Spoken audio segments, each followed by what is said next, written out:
He's wearing good. How's the birthright going? Yeah. How's Jerusalem? He is. You've actually Good. Awesome. guys work Okay, together? so they gave me I'm the opposite. I don't I'll give you the concept of Jerusalem. I'll give you my story first of all. My name is Elio Yaakov. You guys can call me Ellie. I want you to remember my name, so let's do this. You ready? Hi, Ellie. Hi, Ellie. Very good. And so, I'm originally from a place called New Jersey, in the United States. New Jersey was so awesome that I left there about 12 years ago. Jersey Shore. Made Aliyah to the Holy Land. Yes, Jersey Shore. That was my life just a few years ago. JTL, baby. Me and Shani or Shanae or the hell's her name? Snooki. Snooki. That's Let's fish up. Just Sean. And so anyway, actually a little story about that. When I made Aliyah to the Holy Land, so there I was, after I made Aliyah, there I was wandering the streets of the old city of Jerusalem. You guys have been there, correct? Yep. I saw you there on Friday, actually. That's what I got to you guys right now. So there I am wandering around the streets of the old city of Jerusalem, and I bump into a few people who I know from Toronto, Canada. Me and them get to talking, and with them there's this other young lady. Me and her get to talking, and what do you know, to make a short story shorter, me and this gal end up getting hitched. And so it just goes to show you, some people come to the old city of Jerusalem for God, other people for the ladies.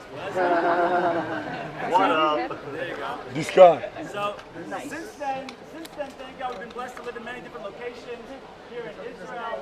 We lived in Gush Etzion, which is about 20 minutes south of Jerusalem. We lived in Beersheba in the south, near Ben Gurion University for 2 years. We lived in Katmon, which is another neighborhood here in Jerusalem. And now, thank God, we're actually living here in the old city of Jerusalem for the last 6 years in a place overlooking the spot that we met. There you go.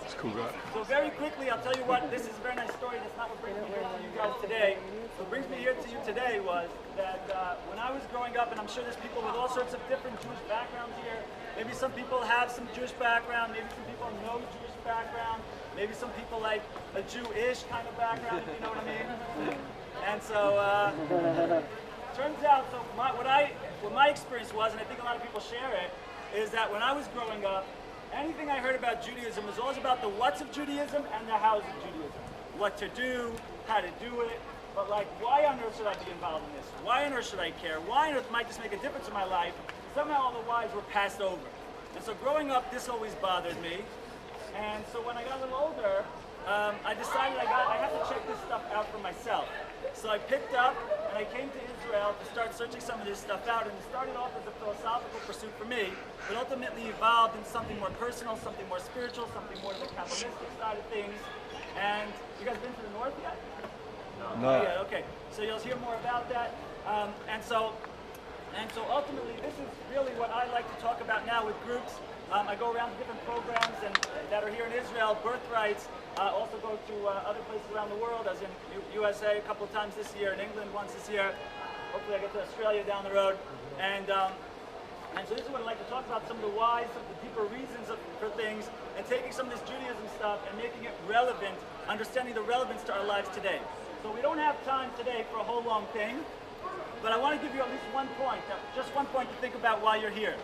And that is, we're now here in Jerusalem. We're here in the old city of Jerusalem. We should understand what that means, right?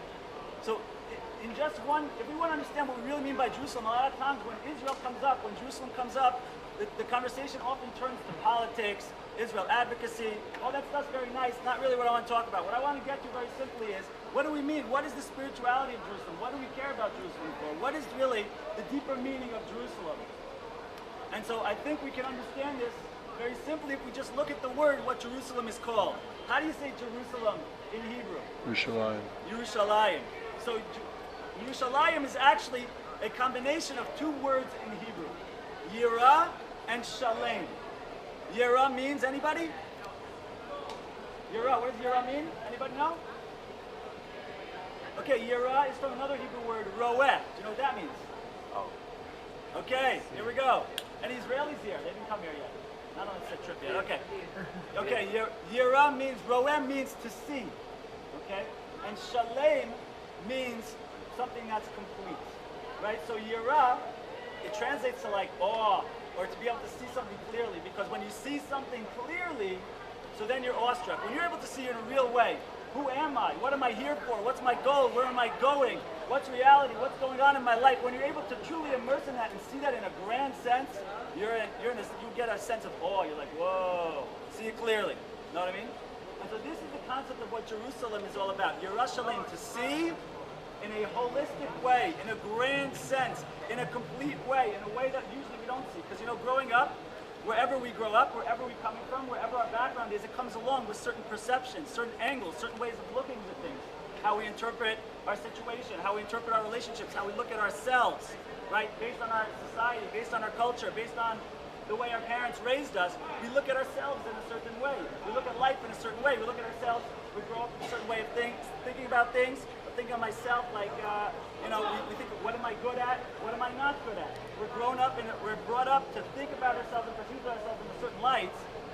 And the point is, though, we build ourselves a box. We build ourselves a picture that I'm this as opposed to that, and that, right? And the idea is, though, if we want to truly see, if we want to truly break out and be truly free people and truly determine and live in a conscious way, determine our direction in life, that means that we have to take a step back from that.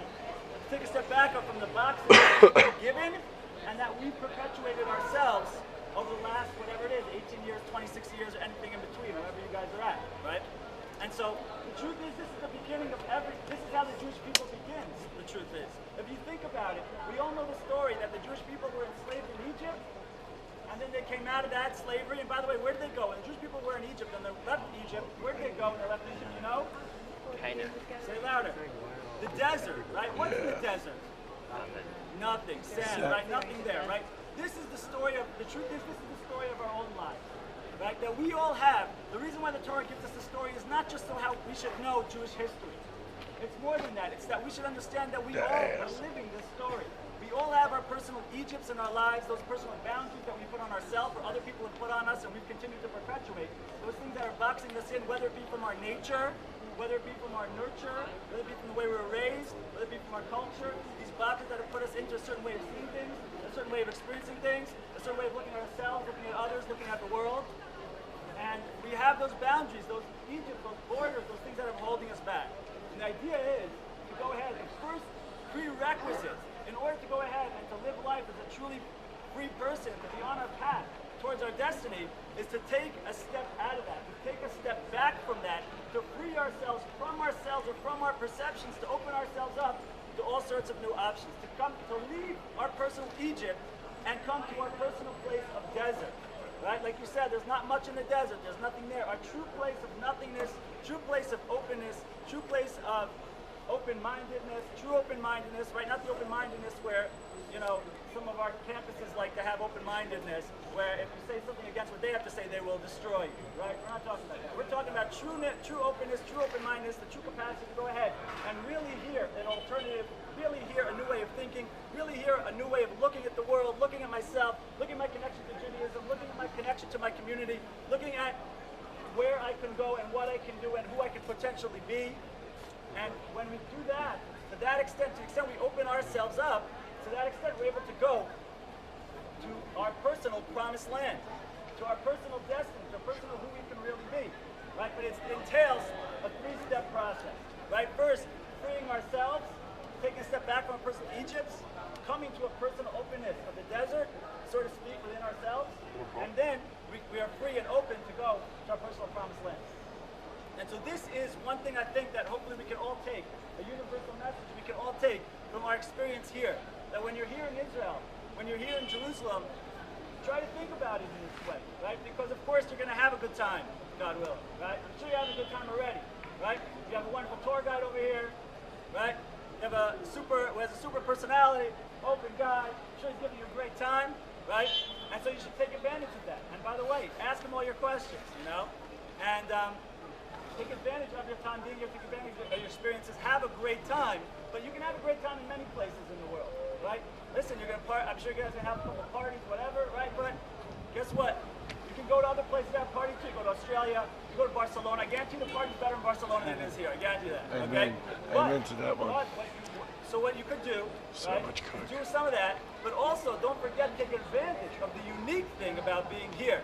The unique thing about being in Israel, the unique thing about being in Jerusalem, to get in touch with some of this stuff, to think about some of these things, to try to open ourselves up in some of these ways and experience ourselves and our connection and what we could be in a real way, right? Because a lot of times we go through life, our society puts us in, our society grows us up in a certain way where we work basically 20 years in school, ultimately to get a job. Ultimately, we are being trained to become productive members of society, people who are able to make a living, to support ourselves, to support our families, and that's good, and that's worthy, and that's a great thing, and we should do that. However, we spend a lot of times on figuring out the what's and the hows. How am I going to make it in the world? But we lose sight of the whys. We lose sight of the grander picture. We understand, we figure out how we're going to live, but we forget a lot, why am I going to live? What am I going to live for? This is the grander scope, the grander seeing that Jerusalem is all about, right?